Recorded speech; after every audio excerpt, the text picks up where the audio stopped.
Саламатсыздарбы урматтуу телекөрүүчүлөр, эфирде акцент программасы, аны мен Сүйүнай Тагаева алып барам. Өлкөдө улгайган курактагы жарандарга, ден соолугунун мүмкүнчүлүгү чектелген адамдарга, жашоо турмушунда оор кырдаалга кабылган үй бүлө жаш балдарга, жалпы эле жардамга муктаж замандаштар менен түздөн-түз социалдык фонддун өкүлдөрү иш алып келет.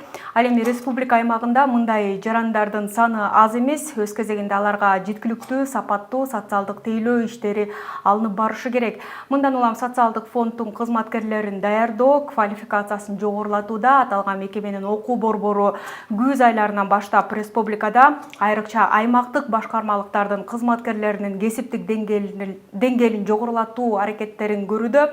Алдыңкы мүнөттөрдө Кыргыз Республикасынын социалдык фондунун кызматкерлеринин кесиптик квалификациясын жогорулатуу, өлкөдөгү пенсия маселеси жана пенсиялык саясат, жалпы эле жарандарды социалдык сапаттуу тейлөө жаатында кеп кылсакпы деп турабыз. Ал эми студиянын бүгүнкү коногу социалдык фонддун окуу борборунун директору Кылычбек Нусупбеков Чекирович болмокчу. Кош келдиңиз.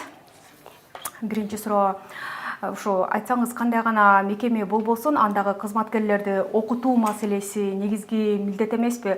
Ушул багытта алганда, ушу аталган окуу борборунун негизги максаты, анан негизги функциялары кандай? Ушуга токтолуп өтсөңүз. Жакшы болот. Саламатсыздарбы, урматтуу телекөрүүчүлөр.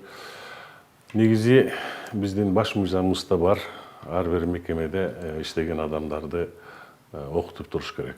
Жаңылап окутуп, бул өзүнүн баш мыйзам жазылган.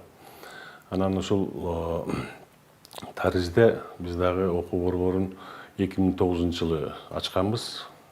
Биздин негизги максат ушул социалдык фонд системасындагы кадрларды даярдап, кайрадан даярдап окутуп туруш керек. Ар бир адис 3 жылда жок дегенде бирден окуудан өтүш керек да. Биздин окуу борборубузда азыркы учурда 8 кызматкер эмгектенет. Ушул кызматкерлер менен биз окуунун ар түрдүү формасын өткөрөбүз. Кыдырып окутуулар бар, бияка борборго чакырып окутуулар бар. Биздин өзүбүздүн атайын жайыбыз бар, классыбыз, бардык шарттар түзүлгөн. Анан азыркы быйылдан баштап онлайн түрүндө окутууга өттүк. 2-3 ай болуп калды. Бүт бардык региондорго койдуруп онлайнды. Ошол аркылуу күнүгө сабак берип атабыз, ар түрдүү сабактар менен. Анан эми мына пандемия башталгыча биз бүт кыдырып көп жерлерде окутуп, ал эмес айыл өкмөттөрдөн бери ушуларды биздин жарандарга бүт маалыматтарды берип келгенбиз. Өзүбүздүн кызматкерлерди окутуп, андан сырткары ушул айыл өкмөттөр боюнча бүт республика боюнча окутуп келгенбиз. Анан бул 2 жылдан бери чын айтканда пандемияга байланыштуу эч кыдырып барууга мүмкүнчүлүк болбой атат. Биздин негизги максат ушул социалдык фонддун камсыздандыруу системасына маалыматтарды элге жеткирүү, окуудан башка дагы. Ушул таризде биз 2012 жылы Билим берүү министрлиги менен келишим түзүп, студенттерди окутууга өткөнбүз. Себеби мына бүгүнкү пенсионерлер көчөкү студенттер болчу, окуган жаш жарандар да. Келечектеги пенсионерлерибиз бүгүнкү студенттер, жаштар. Ушуларга маалыматты биз жакшы берсек, кийинки пенсионерлердин пенсия деңгээли абдан жогору болот да. Ушул таризде биз 2012 жылдан баштап бүт окуу жайларда базалык билим берип атабыз. Пенсиялык сабаттуулугун жогорулатуу боюнча. Мындан сырткары мекеме ишканаларды кыдырып окутабыз жыл сайын. Өзүбүз атайын график түзүп алганбыз. Ушулар менен ушул окуунун баары бүт акысыз окутабыз биз. Атайын кат жөнөтөбүз дагы мекемелерге. Анан баягы убактысын, саатын макулдашып алабыз. Кайсы күндө ошол график боюнча окута беребиз. Бардык министерство болобу, ар кандай мекеменин баарына эмес түрүнө карабастан фирмаларга чейин биз кат жөнөтүп, ушулар окутуп. Себеби канчалык маалыматтуу болсо адамдар, ошончолук бул камсыздандырууга болгон мамилеси дагы өзгөрөт экен. Мына жылдан жылга сурап өздөрү кызыгуу болуп калат да. Эми баягы илгерки пенсиялерди алсак, Союз учурунда мындай маалыматтар көп жок эле. Маалымат албагандыктан мына пенсиялерибиз азыр пенсиябыз аз деп нааразы болуп жүрүшпөйбү? Ушунун баары баягы пенсиялык сабаттуулуктун жетишпегендигинен болуп калган да. Эми буюрса ушул кийинки пенсиялер, мына жаштар, силерге окшогон жаштар буюрса кийин бир жакшы пенсия менен чыгууга мүмкүнчүлүк болот. Аны айтсаңыз, ушул окуу негизи кандай формада жүргүзүлөт да? Окуу негизинен биз жылда план түзөбүз, пландайбыз. Ушул мамлекеттик камсыздандыруу системасындагы камтыган баардык суроолор кирет ал жерге. Мыйзамдардан баштап этикага чейин керек болсо, тилге чейин бүт ошо биздин өзүбүздүн атайын программа жазабыз, аны биз правлениеден бекиттирип алабыз. Председатель атайын бекитип берет. Квартал сайын ошол программа менен иш алып бара беребиз. Анан ошол жана айткандай баягы ылайыгына жараша кээде кыдырып окуйбуз, бияка чогултуп да окуйбуз. Анан жанагындай азыркы мезгилде онлайн аркылуу сабак берип калдык. Бул дагы абдан жакшы экен. Эми мурунку учурда бияка чакырсак дагы жанагы кызматкерлердин жол киреси, командировочныйлары көп болуп кетет экен да. Ошолдо чыгымдарды үнөмдөө максатында азыр онлайн менен ачып калдык. Эми буюрса мына заманыбыз кичине тынч болуп турса, өзгөчө кайрада кыдырууга чыгып, топтоп областын центрине топтойбуз. Адистердин деңгээлине жараша башкы адистерди өзүнчө, мисалы үчүн орто адистерди өзүнчө, начальниктерди өзүнчө чыгарабыз. Бөлүп баарын эле бирдей мындай эме кыла бербейбиз. Ар бир өзүнүн деңгээлинде, мисалы үчүн пенсия менен иштегендерге өзүнчө ошол жаатта гана басым жасап, көпчүлүгүн ошол жаатта төлөө жаатында пенсияны кантип төлөш керек, кандай мыйзамдары бар, ошол жаатта чыксак, ошол жаатында көбүрөөк басым жасап окутабыз да, ар түрү менен. Эми окуулардын баардык түрүн пайдаланабыз. Биз атайын министрлик, билим берүү министрлик тарабынан лицензияны алганбыз, 5 жыл мөөнөтсүз. Биз кадимки эле окуу жай сыяктуу, жанагы университет, институт сыяктуу өзүбүздүн камсыздандыруу системасынан башка бухгалтердик эсеп, аудит, тил боюнча дагы ушундай системалар окутабыз. Бүт ошол лицензиябыз бар да, ошол системада окута беребиз. Аны айтсаңыз, ушу жалпы эле түшүндүрүү иштерин жүргүзөбүз деп айтып атпайсызбы? Ошо окуу борборунун түшүндүрмө маалымат иштери кантип ишке ашырылып жатат да?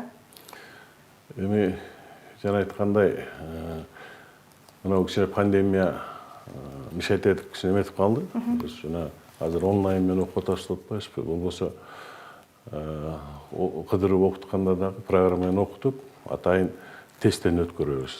Тесттен өткөрүп, аны текшерип, кадимкидей эмеси менен бал коюп, анан сертификат тапшырабыз уларга. Ошол билим деңгээлине жараша кайсыл курсту өттү, ошол курс боюнча атайын сертификаттарды тапшырабыз. Мындай окуу жүргүзүүлөрү жыл сайын болот да? Жыл сайын үзгүлтүксүз болот. Жана мен айткандай, ар бир адам, адис 3 жылда бир окуудан өтүш керек. Мурунку жылдары биз атайын жобо киргизгенбиз. 2 айда бирден окуу өткөрүп турууга. Анан жана пандемияга байланыштуу азырынча токтоп калды да. Азыр ошол онлайн менен окууларды жүргүзүп атабыз. Ал эми айтсаңыз, ушу кызматкерлерди окутуу үчүн жана элге түшүндүрүү иштерин жүргүзүү үчүн сиздерде атайын бир лекторлор иш алып барабы, иштейби? Биз мурунку жылдары дагы республикада азыр көп министрликтерде, ведомствода окуу жайлары бар. Ушулар менен дагы биз семинар өткөрүп, өзүнчө байланыш түзгөнбүз. Бизге өзүбүзгө чакырып, атайын семинарларды өткөрүп. Булар менен пикирлешкенде айткан, көбү ошол жөн эле мындай даярдап берет да. окууну өткөргөнгө башка адистерди де чакырып, ал эми биз бүт өзүбүз ушул 8 кызматкербиз. Антсен бухгалтер өзүнүн жумушун кылат, калганыбыз баары окуу менен алектенебиз. Чакырып өзүбүз окуйбуз. Анан кээ бир баягы юридикалык эмелер болуп калат, сабактар. Жана ораторский сабактар бар. Аларды ошолорго договор менен чакырабыз, адамдарды чакырып, саатына баягы өкмөттүк тарифте төлөп берип, ошолорду чакырып окутабыз.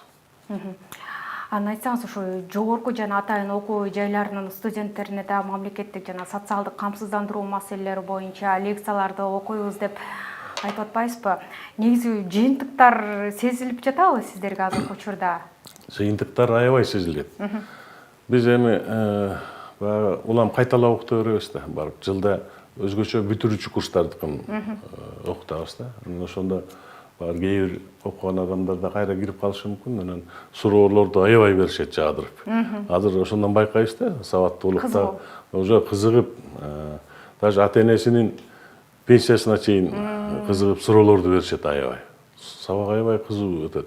Окуткандан сырткары биз ошо суроо жоопко дагы жооп беребиз да. 2 сааттан, 2 пардан окуйбуз. Бир 50 мүнөт неме кылсак, калган 40 мүнөт жалаң суроо жооптор менен, анан кызыгуу бара-бара аябай жакшы болуп баратат. Себеби түшүнүп атат да, пенсиялык сабаттуулук уже жоюлуп атат, ушу сабаттуулугу көтөрүлүп. Маалымат анан маалыматты жекелеп биз эмес, эми социалдык фонддун милдети ушул пенсия менен камсыз кылуу да, өлкөдө пенсия жарандарды. Анан ушул маалыматты жеткириш керек. Биз аркылуу, мына окуу борбору аркылуу жетип атат. Андан сырткары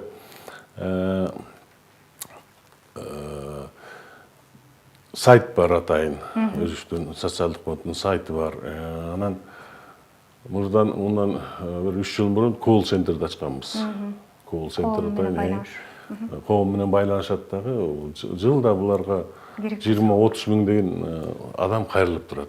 Булар моментальный ошол суроосуна жооп алат. Ыкчам жооп берет. Ыкчам жооп берет, жооп алып турушат. Мындан сырткары атайын биздин өзүбүздүн сайтка личный кабинет деп ачканбыз, пенсионерлердин өздүк кабинети. Ошол өздүк кабинетине кирет дагы бүт маалыматтарды алат. Анан өздүк кабинетинде өзүнчө бир эми кеп кылсак болот, жакшы жактары бар да, атайын. Жанакы санариптештирүүнүн алкагында. Санариптештирүү, анан анын үстүндө ошол өздүк кабинетке кириш үчүн атайын регистрациядан өтөт, кайрылып туруп. Кайрылып өтөт дагы, ичине кирип, ошол маалыматтарды бүт алат. Пенсиянын өзүнүн чектелиши боюнча справка алып турат, лицевой счет боюнча алып турат. Ошол интернеттен эле сразу эч жака оора болбой алып турса болот да. Ушул аркылуу да маалымат жетет. Ушундай эмелерибиз бар. Анан журнал чыгарабыз. Маалымат иретинде пенсия деген журнал бар. Ошол 11-жылдан бери чыгып келатат. Бул дагы бекер таратылат. Жылына 3500 тиражда чыгат. Баарына райондук, шаардык биздин структуралар аркылуу бекер таратылып турат. Анан айтсаңыз, жанакы ушул окуу борбору тууралуу программалар жалпы окуу программаларына киргенби же андан тышкары болуп эсептелинеби? Биздики баягы стандартка кирбейт өзүн. Ушул стандартка киргизүү боюнча да биз аракет кылганбыз. Себеби эми бул финансылык чоң система да, өзүнүн айтканча адамга абдан керектүү. Анан окуу жайларды карасак, банковский дело деп деле окуп атпайбы. Бул окуп атат да. Анын үчүн мен страховой дело деп мындай эле окутуп коет аз эле менчи. Анан бул боюнча биз аракет кылганбыз. Атайын окуунун стандартына киргизүүгө бирок көп каражаттар талап кылынат экен. Китептерди чыгарыш керек экен, мугалимдерди даярдаш керек экен. Анан бирок бул программа өзүбүздүкү гана, өзүбүз жазабыз ошол системада. Эгер жанагы стандартка кирип калса, анда мындай чоң программаны иштеп чыгыш керек да. Бул боюнча аракет кылып биз өкмөткө да кайрылып көргөнбүз. Анан өкмөттөрдө улам алмашып, улам бизди тейлеген министрлер кетип калат. Ошолорго биз аракет кылып көргөнбүз, шуну киргизип алалы окуу программа системасына. Кадимки эле жана сабак катары. Анан биз өзүбүз сабак беребиз деп. Азыр бизге кээде мугалимдер кайрылат. техникумдун мугалимдери, институт, университеттен келишет, атайын ушул страховой дело боюнча, иш боюнча окутуп аткандар окутуп, аларды 2-3 күндүк семинар кылып беребиз. Жалаң ушул камсыздандыруу системасы боюнча сертификат беребиз окутуп. Эми бул өз кезегинде аябаганда эле бир жоопкерчиликтүү, түйшүктүү иштер да. Анан кийин ушул аралыкка чейин жалпы республика аймагындагы канча окутуу иш-чарасы өттү, канча адис мындай билим алууга далалат кылып, ушу билим алды дегендей. Көп эле эми мисалы 19-жылдарда алсак, 20-жылдардан баштап жана айтып атпайбы эме болуп калды деп. 5300 адам окуудан өткөн. Бүт мына шаарда жайгашкан окуу жайлардын баары окуудан өткөн. Анда бир 3700дөй студенттерди окутканбыз. Бул эми үзгүлтүксүз да, улам турат. Калып калбайт. Азыр деле ушундай мына бүгүнкү күндө дагы ошо мекемелерди өзүнүн эмебизине сырткары, системабызда сырткары мекемелерди кыдырып окутуп атабыз баарына. Мыйзамдардын өзгөрүшү, бүгүнкү жаңылыктар, пенсияны кантип көбөйтүп алса болот. Убакыттын өзгөрүшү менен мисалы бүт эле адам кызыктар да, кантип көп пенсия алгысы келет. Анан ушул боюнча суроолор көп болот, суроолоруна жооп берип. Кыскасы, мурункуга караганда биздин атайын борбордук аппаратта бөлүмүбүз бар. Жарандарды кабыл алуу, ошолордун кайрылууларын кабыл алуу боюнча, ушулардын маалыматы боюнча азыр мурункуга караганда аз болуп калды кайрылуулар. Мурун болсо ушу биздин эшик жыртып келе беришчү, түшүнбөстүк маселелер көп болчу. Азыр ушу маалыматтык системабыз көбөйдү. Жана айткандай интернеттен алат, журнал окушат, телевидениеде мынтип чыгып атабыз байма-бай. Окуулар болуп атат. Ушу маалыматтуулукту, жарандардын маалыматтуулугун өнүктүрүү жаатында жанагы пенсия журналын чыгарабыз деп айтып калбадыңызбы? Ушу негизги эмне маселелер чагылдырылат да, кандай маалыматтар кирген ага? Туура. Пенсия журналды 12-жылы түптөгөнбүз. 12-жылы 5000 тиражда сатылчу. Негизинен атайын совет бар. Өзүнчө темаларды коюп, ошолордун эмесин өткөрүп, баягы даяр болгондо, печатка даяр болуп калганда алып барып көрсөтүп, анан ошолордун эмесинен өткөндөн кийин уруксат берилет да. Анан негизги маселеси бүт ушул камсыздандыруу системасынын жөнүндө кирип аткан жаңылыктары, алдыдагы иштер тууралуу суроо жооп, ушундай дагы эмебиз бар, рубрикабыз.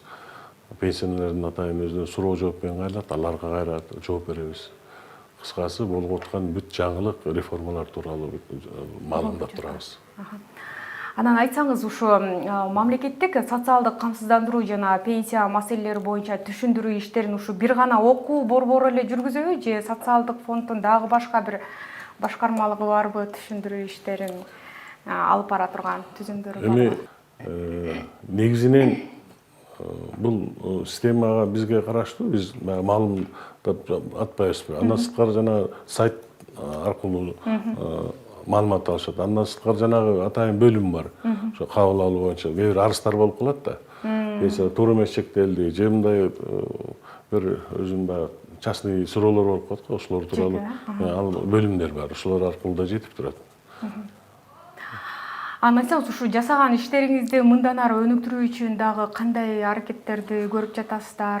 Алдыдагы максаттар тууралуу токтолсоңуз. Алдыдагы максаттар жакшы. Жана айтканда жанагы онлайн, офлайн деп коет, окуткан. Ушуларды биз жакшы өнүктүрүп алышыбыз керек.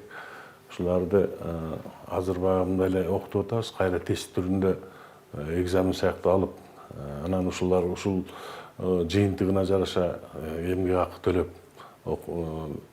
ушул баягы жетекчилерге сунуш кылганга да, ушундай программабыз бар. Анан өзүбүздүн бул жердеги республикадагы эмелер менен байланышып түзүп, маалымат алышып бири-бирибизге беребиз. Бул жөнүндө дагы иш-чара кылып атабыз. Мындан сырткары Россияда жакшы борбор бар. Аларда дайым баягы өнүккөн мамлекетте чоң борбор, окуу борбору бар. ушуларга атайын эмен заявканы бергенбиз. Келип кеткиле бизде ошо өзүбүздүн кызматкерлерибиздин дагы деңгээлин көтөрүш үчүн олар менен да байланыштырып атабыз. Буюрса тажрыйба алмашуу жаатында. Алмашуу, тажрыйба алмашуу жаатында барып көрүп, аларда көргөнбүз, журнал эмелерге кызыгып жүрүшөт, бирок баары бир биз алардын дагы эмесин алып, тажрыйбасын пайдаланышыбыз керек да. Анан айтсаңыз, жанагы айтып калбадыңызбы, быйыл негизги ушу окуу борбордун алынып барып аткан иш аракетинин өзгөчөлүгү бирден бир жанагы онлайн түрүндө өтүп атат депчи, күз айларында башталды, Ооба, күз айында башталды. Аймактардагы башкармалыктардын кызматкерлерин окутуу учурундасыздар. Анан айырмачылыктары кандай экен? Айырмачылыктары эми экономикалык жагынан жакшы, эконом болуп атат. Биз барсак багы алар келсек да финансылык чыгымдар көп болот да. Анан кичине мекемеге орулуп калат. Бул жагы аябай жакшы экен. Окуткан жеңил, баарын ошо компьютерде отуруп, баардыгы көрүнүп турат. Суроо жооп кадимкидей эле эме кылабыз. Бирок айтып калышат, бияктан чогултуп окутканга да жакшы экен. Себеби бири менен бири пикир алышып, бириндеги проблемалар болобу, жетишкендиктер болобу, жетишпегендиктер болобу, ушуларды айтышып, көп нерсе чечилип калат. Жеринен талкууланып чечилип калат. Анан суроо жооп келгенде да ошо тез арада жооп алышып, ушул жагы бар. Ошол жака кичине кайрылып калышат. Чакырып окусаңар да жакшы болот эле дегендей. Эми бул жаңы киргизип атабыз, бул система дагы бара-бара эгер өркүндөсөк, жана ушундай менен онлайн менен окутуп, ошол базасын көбөйтсөк, да программасын кеңейтсек, ушул система жакшы деп калабы дегенде. Анан айтсаңыз, ушу негизи эле социалдык кызматкерлердин тейлөө сапатын жакшыртууда ушу өлкө ичиндеги кызматкерлерди бир чет мамлекеттерге жиберип, аларды окуу үчүн, тажрыйба алмашуу үчүн ушундай бир иш аракеттер болобу? Болот. Мына 2-3 айдан бери эле барып келишти. Кээде биздин адистер да кошулуп калат. Бирок баягы ошол башка өлкөлөрдүн жакшы тажрыйбасын алып келип атышат. Азербайжанга барып келишти, Молдовияга барып келишти, Грузияга барып келишти. Жакшы маалыматтарды алып келишти. Ушулардын багы жакшы тажрыйбаларын пайдалансак болот.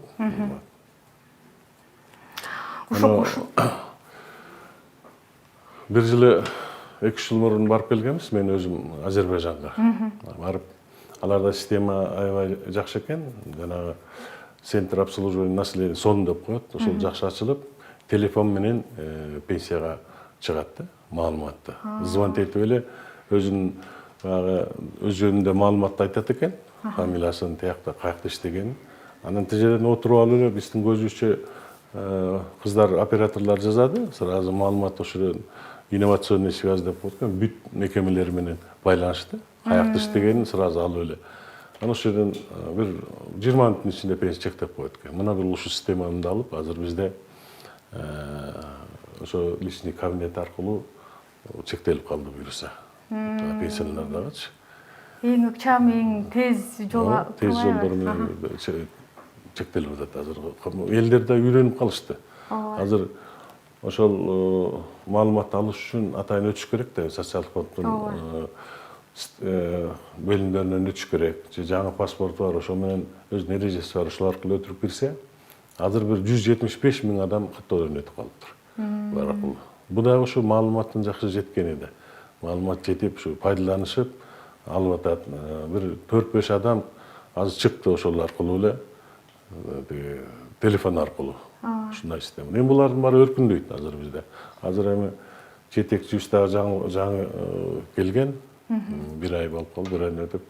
Бул кишинин баягында пикирлешсек айтып атат, ошол инновационный связьты, системаны өркүндөтүшүбүз керек. Ошол учурт алабыз. Анан ушуну өркүндөтсөк, жана коррупция деген жоголот. Адам менен кызматкер контакт болбош керек. Өзгөчө акча менен байланышып болуп атабыз да. Азыркы учурда мурда көп болчу. Азыр кичине жоюлуп калды. Сени баланча пенсия чыгарып берем деп алдап, колунан келбесе да алдап, эми бечара киши пенсияга чыгып аткандан кийин өмүр бою ала турган акчасы да. Анан сүйүнөт. бир пенсиямды берем, же болбосо торпогун тайын бербейчи. Ошол система мына жоюлат да, бара-бара. Ошо борборлоштуруп түзөбүз деп атат. Бул абдан жакшы идея. Алып келип ушул связьды азыр көп системабызга программаларды киргизип атабыз. Жалаң программа менен иштеп, адам күчү да азаят, анан да түз контакты жоголот адам менен. Баягыдай кадыр көңүл чөндөккө бирден сала көбүнө жоголот да. Ушул системанын үстүндө иштеп атабыз. Жакшы. Анан айтсаңыз, ушу жанакы 2021 жылдын 1-январынан баштап президент Садыр Жапаровдун расмий алгачкы жана чет элге болгон сапарында Россия менен Кыргызстандын ортосунда жанакы деги эле ЯЭП өлкөлөр аймагында иштеп жаткан жарандардын пенсияга чыгуу маселеси макулдашканда, эми ушул жаатта кандай иш-аракеттер жүрүүдө? Анан бизде маалымат боюнча 2022 жылдан баштап ушул жаатта жарандар арыздарын дагы бере баштаса болот дегендей дагы кабарлар чыккан да. Жакшы болот. Бул да жакшы маселе. Жакшы маселени косконуңуз. 2020 жылдын декабрь айынан баштап ушул келишим түзүлүп кол коюлган. 2020 жылдын 1-январынан баштап деп күчүнө кирсин деп. Бул ЕАЭПке кирген өлкөлөр Россия, Белоруссия, Кыргызстан, Казакстан, Армения. 5 мамлекеттин ичинде ушундай келишим түзүлгөн. Ал жакта иштеп аткан жарандардын пенсиясы социалдык коргоого которгон чегөрүлөр эсепке алынат.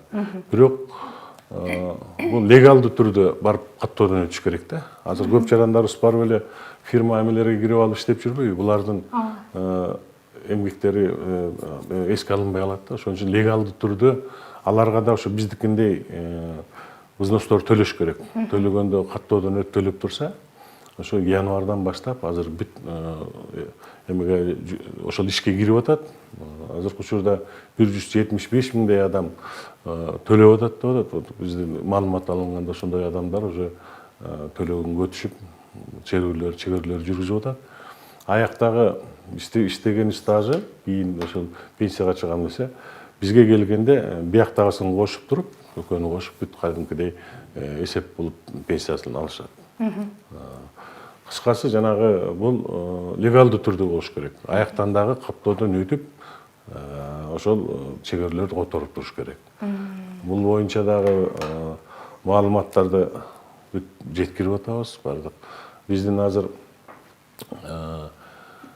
жанагы диаспоралар бар иштеген. Ошолорго дагы атайын борттук журналыбыз бар. Борттук журнал деп атат, кыскача маалымат. Ушу атайын ушул ЭАЭП боюнча да чыгарганбыз. Уларды самолет аркылуу, поездар аркылуу салып турабыз. Кетип бараткан адамдар окуп түшүнөт ошол. Атайын ушул ЭАЭП боюнча бүт жазылган ошол жерде. Кантип алыш керек, каяка айрылыш керек, качан чыгыш керек деген маалыматтар. Анан ошол эле кезде кыргыз замандаштарыбыз бар да, Россия Федерациясынын паспортун жарандыгын алганда, алар да Кыргызстанга кайтып келгенде ошо Россиянын жарандыгы менен бул жактан бир социалдык жактан камсыздандыруу, тейлөө ала алабы? Ала алат. Ушул ЕАЭПке кирген мамлекеттердин ичинде иштеген жарандар. Ошол эле кезде ошол жарандардын балдары да бул эми Россия жарандыгы болуп калышат да, алардын жанакындай пенсия, пособие маселеси кандай болуп калат? Бул жерде жашап жаткан болсо учурда. Жанагы келишимде бар. Бизде кандай төлөсө, мисалы үчүн инвалид болуп калса, пәтер кормилица деген, эгер багуусунан ажырап, ата-энесинен айрылып калса, кадимкидей балдарына чегерилип берилет. Кандайдыр бир критерийлердин негизинде. Бүт эле ошол система бар, ошондой система киргенде, келишимде каралган. Бизде кандай система болсо, ошол бизде кайсы пенсия болсо, ошол системаны ала алат. Балдары да ала алат кийин.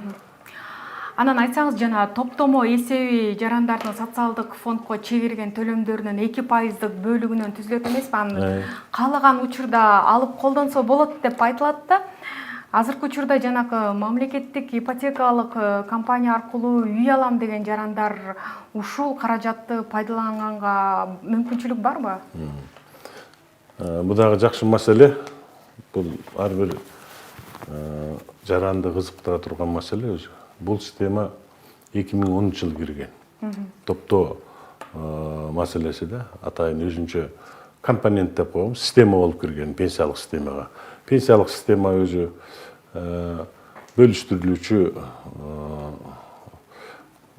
системадан турат, анан топтомо бөлүгүнөн турат, анан добровольный ыктыярдуу системадан турат да. Ушул атайын бир компонент болуп кирген 2010 жылдан баштап. Бул жакшы система, себеби жылдан жылга пенсионерлердин саны өсүп, пенсияны төлөш абдан оор болуп калат да. Ошон үчүн адам өзүн өзү камсыз кылыш керек. Балага да көз карандуу болбош керек. Адам өзүн камсыздап кетиш керек да пенсияга чыкканда. Мына ушул багытта бул чет өлкөлөрдүн баарында бар. Өзгөчө Европага кирген өлкөлөрдүн баарында азыр жакшы өнүгүп, алдылары $3000 чейин пенсиялуу айына саякат жасап жүрөт да. Анан биз эмне үчүн мындай боло албайбыз деп биз киргизгенбиз ушул компонентти. Бизде ушу башка мамлекеттерге караганда Союздагы биринчилерден барып кирип калды, жакшы. Азыр уже өзүнүн жыйынтыгын берип атат. Бул система мындай 2%дан, биринчи 2%дан киргизилди. Бул эми кийин экономика жакшы болсо, бул да кичине өсүш да мүмкүн. 2%дан азыр адам өзү төлөп атат. Мына силерден да алынат. Өзгөчө жаштарга бул аябай сонун. Ошол 2% ар бир адамдын өзүнчө эсеби болот. Ошол эсепке топтоло берет. Бул пенсияга жанагы кирбейт, ошонун акчасына төлөнбөйт. Өзүнчө топтолот дагы, бул инвестицияга жүгүрүш керек. Ошол акча. Ал 100 сом болсо, ошого жараша кайра доход алып келип бериш керек. 1000 сом болобу, 10 000 сом болобу. Ошон үчүн кызыгат да адам көбүрөөк акча которгонго. Азыркы учурда маалымат алып эме кылсам айтат. Мына кум төрөмөдө иштегендер 2 миллионго чейин чогулуп калды дейт акчасы. Жакшы. Бул акчаларды негизинен эң жакшы жери мамлекет пайдаланат да. Мамлекетке экономикалык, финансылык абалын көтөрүүгө абдан пайдасы тиет. Себеби чогулган акчаны булар оборот жасап, анан кийин өзүнө пайдаланат, проценти менен берип туруш керек. Бул акча баягы момент өзүнө тийбеген менен ар бир жарандын эсебинде топтоло берет. Ошол 100 сомго 50 сом доход алып келсе, кайра 150 сомго кийинки жылы кайра ушундай болчу, көбөйүп атып. Анан кийин бул өзүнүн мыйзамында каралган. Муну каалаган адам бардык учурда алып кете албайт. Муну пенсияга чыкканда ошол жерден же бире алат, же болбосо пенсия катары аймай бөлдүрүп алат. Эң көп болуп калса, эгер кааласа бире алат. А бирок алуучу шарттары бар. Мына кийинки мезгилде каралып 50 миңден жогору топтолгон каражаты азыр ипотечный кредит алгандарга берилип атат. Ипотечный кредит алгандар ушундан пайдаланып алат. Анан ооруларга, жанагы оор диагноз менен ооругандарга, ден соолугу өтө оор ооруларга алып атат. Болбосо бул бөлүгүн пенсияга чыккандан кийин алынат да. Мындан каалаган учурда эле алып кете албайт. Каалаган учурда алып кете турган жери бар. Башка чет өлкөгө кете турган болсо жаран, ошондо алып кете алат. Түбөлүккө көчүп кете турган болсо алып кетет. Анан мунун жакшы жери баягы мурас корлукка берилет да. Эгер кайтыш болуп калса киши. Жаран мөөнөт пенсия курганга жетпей кайтыш болгон учурда. Жетпей кайтыш болсо, ошонун бала чакасы алат. Сразу алып коет. Ошондой жагы бар. Ал үчүн дагы бир керектүү документтер даярдалышы керек да. Керек документ эми кишинин жанагы данные, анан тигинин баласы эме болот. Бул 6 айга чейин, 6 айдан кийин берилет. Себеби 6 айга чейин ар кандай эме болуп калат да, баласы, кызы талашып калышы мүмкүн да. Мен алам. Ошондой процедуралар бар, ошондон кийин алынат. Айтсаңыз, ушу учурда жана соцфонддун эсебинде турган каражаттар ушу банктардагы депозит катары берилип келет да, ушу банкаларды керектүүчүлөргө берип, өзүнүн пайдасына көрүшөт да. Анан бирок ошол эле кезде Соцфонд өзүнүн банкын түзүүнү дагы көздөп жаткандыгы дагы белгилүү болду эле. Ушул максатта кандай иштер алынып барылып атат? Сиздин жеке пикириңизде ушу негизи түзүлүш керекпи Соцфонддун өзүнүн банк түзүүнү? Биринчи топтомо боюнча уланта турган болсок, азыр топтомо каражаттарын негизинен чоң ишканалар, өнөр жай ишканалары пайдаланыш керек да. Пайдаланып, ошолордон көбүрөөк процент чыгып, бизде андай чоң эме жок болуп атат да. Кесиптер алып пайдаланса болот, аны бирок кайтарымы болуш керек да. Азыркы учурда биз банктарга берип атабыз. 12%ке чейин, 13%ке чейин банктарга кетип атат да. Эми банктар аны алат дагы 25-30% менен кетип атпайбы. Аны 15-20 деп койгон менен ары накруткалар бар экен, эсептесең 50% болуп кетет. 10 жылга деп берсе ошентип алып атат. Анан ушулду биз ойлонуп көрүп, сүйлөшүп ушундай бир пикирге келип туруп эме кылып атабыз. Социалдык эмне үчүн банк ачпайбыз? Элге 25%тен берип атса, биз 10%ке чейин берсек, 6%ке берсек, ошол төлөөчүлөрдү ким социалдык камсыздандыруу взносун көп төлөгөн адамдарга берсек, кызыгуу пайда болот да. Ал 8%тен алса, 10%дан алса, а биз анысы деле тиги эмелерге 12%тан берип атабыз, алар алып барып 23%тан берип атпайбы. Эки эселеп. Мына ушундай системаны азыр өткөндө биздин бюджетти карап атканда дагы кеп болду. Кандай ишке ашырасыңар? Эми мунун жол жоболору көп. Бул өзү жакшы идея. Менин өзүм жеке пикиримде мен колдойм бул идеяны. Ал абдан жакшы. Муну коркпой туруп жасаш керек. Анан эле бул пенсиянын акчасын пайдаланып кетет, тиги болот. Азыр анча деле жана накопительный фонддун акчасы турат. Бир 23-24 миллиардка жакын акчалар. Муну жанагындай банктар пайдаланып атат. Пайдасы банктар. Пайдасы банкка кетип атат. Анан казначейский вексель деп коет. Займга беребиз. Булар алып пайдаланып атат. Эми үчүн ошо часть эми баарын эме кылбасак дагы жарымын алып туруп, кадимкидей эле банкты түзүп, акча сактай турган жайды түзүп, банк системасын түзүп салса, мунун эч кимге зыян тийбейт. Мунун пайдасы эле тиет. Мына просто коркуп атышат. Кээ бири мүмкүн иштарды кылышта мүмкүн бизге акча тийбей калат деп. Акчаны пайдаланып жүргөндөр. А бирок мунун пайдасы элге тиет. Элге тиет. Ошол 10%тан ашырбай туруп, чистый банк болуп эми кетпеш керек, жанагындай 20-30%ке чейин 23 болуп кетпеш керек. Себеби бул социалдык төлөм. Социалдык төлөм элдерге социалдык жардам катары кылышыбыз керек да. Ошол кызыгуу да пайда болот. Ким көбүрөөк миллион төлөгөн ишканалар да бар. Ушулар кредит сураса эмне үчүн берүүгө болбойт? Алар дагы кызыгат. Баланча миллион төлөгөндөргө баланча миллионго чейин берилет деп мындай эме киргизсе болот механизмин. Бул абдан жакшы ой. Муну ишке ашырыш керек, колдош керек. Негизи ушул ыкма башка бир чет элдик, эл аралык коңшу мамлекеттерде колдонулуп ишке ашкан жагдайлар барбы? Жагдайлар бар. Кээ бир жерлерде бар. Анан айтсаңыз, ушу Кыргызстанда пенсияга кимдер эрте чыгат, ушу категорияларга бөлүп айтып берсеңиз. Эми бул жөнүндө көп айтабыз, көпчүлүгү деле билип калды болуш керек. 2010 жылдан баштап кирген система. Орусча айтканда гибкий возраст деп коет. Ошол системаны киргизгенбиз атайын, себеби мугалимдер бар, врачтар бар, көп жыл иштеп жүрө берет да. Мына азыркы системада жалпы пенсиялык курагыбыз эркектерге 63, аялдар 58 да. Ошо кичине жеңилдик болсун деп, ошол 10 жылдан баштап 60-тан, анан 55-тен пенсияга чыгуу каралган да. Бирок 60-тан чыгыш үчүн 40 жыл стаж жасаш керек. Эми стаж болгондо бардык иштегени кирет. Үзгүлтүксүз делбей, кайсы жерде мисалы үчүн бир жерде 10 жыл иштеп, экинчи жерде дагы 10 жыл иштеп несе, анын баары кирет. Кээ бир ойлошу мүмкүн үзгүлтүксүз 40 жыл деп. Ошол 40 жыл мындай айтканда топтоштурулган. Баарын топтогондо да 40 жыл болуш керек да. Аял жолдоштор 30 жыл. Ошол 40 жыл стажы болсо 60-тан пенсияга чыгып атышат азыр көпчүлүгү. Аял жолдоштор 55-тен чыгып атышат. Ушундай мүмкүнчүлүктөрдү берген. Бирок бул эми бара-бара мындай реформага өтүшүбүз керек да. Кийинки кездерде карасак акча каражаты да жетпей калат экен да. Эми көп мамлекеттерде азыр 65, 67ден чыккан мамлекеттер бар. Ошон үчүн азыр бул азыркы реформанын бир эмесине киргизилген, мындагы баягы кичинеден барып туруп токтотуу боюнчачы. Токтотуу боюнча. Анан бир алдыда жакшы дагы эмелерибиз бар болчу.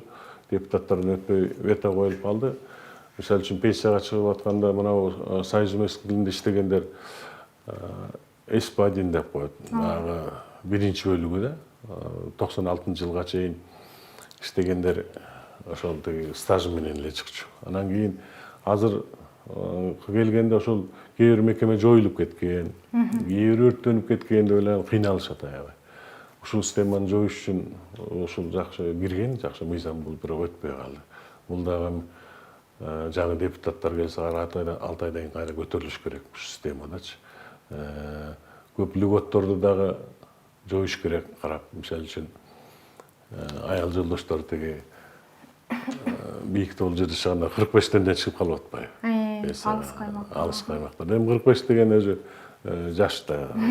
Буларга 5 жыл кошсо 50ден чыкса деле болот эле. Айырмасы эркектер 50-55тен, булар 45тен 10 жыл болуп калган айырмасы. Экөөнөрүбүз 5 бардык мындай биздин эмебизде 5 жылдан эле. Ушулар кичине эметип калган. Анан могу инвалидке чыгуу боюнча мындай карап көрсөк жылына бир 15-20 миң, 25 миңге чейин инвалид пенсиясы чектелип калат да. Анан бул жанагы эмени берүүдө ФТЭК ошол категорияны берүүдө булардан акча кетпейт экен да. Акча кетпегенден кийин булар эч башы оорубайт. Кичине азыр пенсияга эрте чыгат экен десе эле азыр ооруларын диагнозду койдуруп алып туруп түшүп кетип атпайбы. Бул дагы абдан оордук келип атат да. Анан ойлойт, инвалидке чыгып эле пенсияда ошол чыккан учурда дагы өзүнүн иштеп тапкан эмеси болуш керек. Муну категориясы 1-2, 3 дегенчи. Ал иштебесе, мурда иштеп жүрбөсө пенсиясы анча деле болбой калат. Ошол пенсияга. Азыркы дагы айта кетчү нерсе 6160 ушундай болуп атат орточо пенсиябыз. Орточо. Бирок мындан көп мындайча айткандачы, баягы жакшы пенсияны алгандардын саны да көп.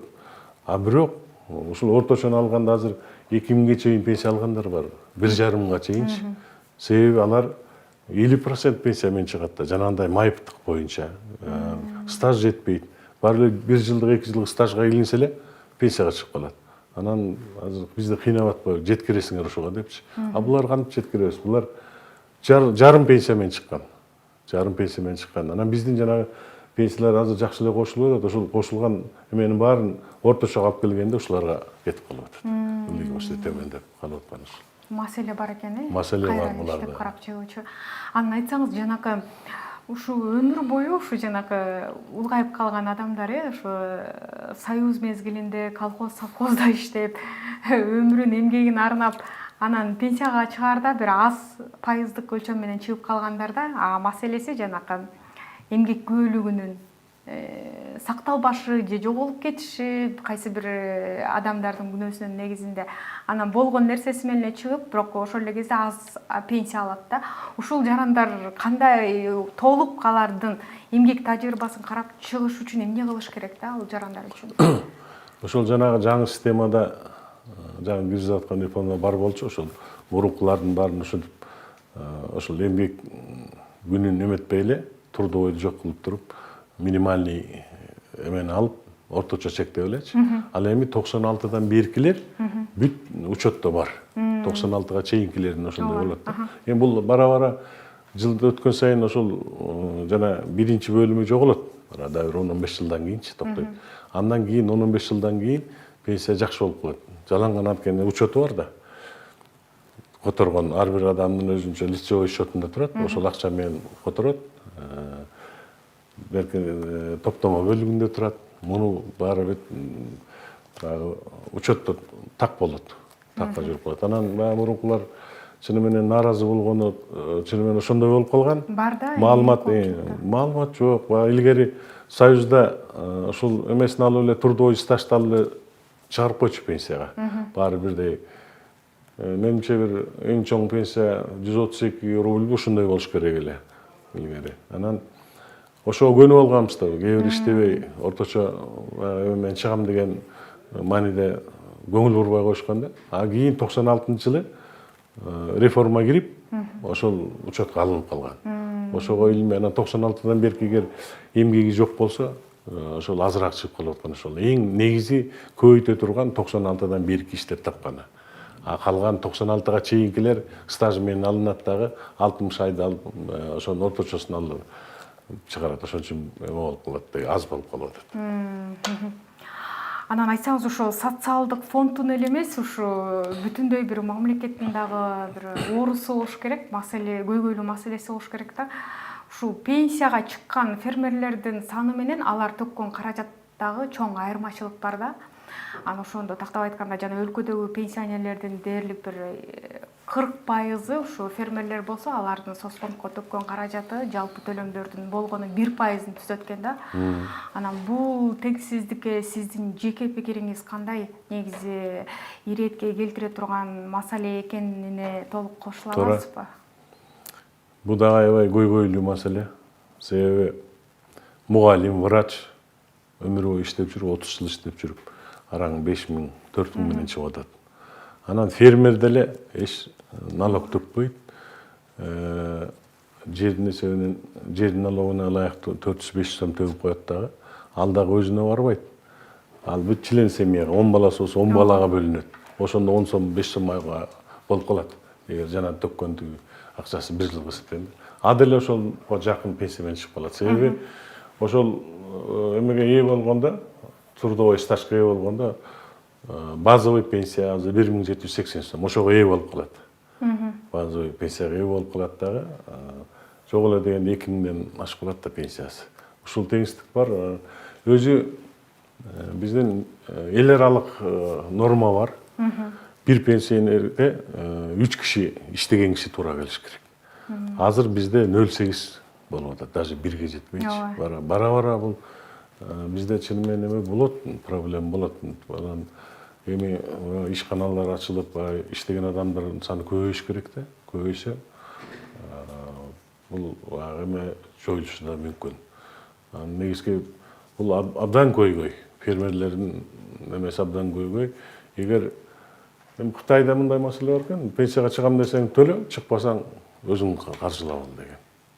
Же ушундай система болуш керек. Азыр эми эмеси жок болсо дагы, эчтеке стаж жок болсо дагы 1500 пенсияга ээ болот. Ал соцзащитадан алат. Бизде ушундай система болуп калган. Анан эми тиги биздики жанагындай бир 500 сом төлөп коюп, бүт чилендерге эмеген система бул эми кийин каралат бу дагы. Каралып теңчилик болуш керек өзү. Сизге мен ыраазычылык билдирем, биздин студияга келип атайын жоопторубузга, суроолорубузга жооп бергендигиңиз үчүн. Урматтуу телекөрөрмандар, бул жолу социалдык фонддун окуу борбору мекемедеги ишке ашып жаткан соңку иш аракеттер тууралуу кеп кылдык, пирамида берүүлөрүн улантат.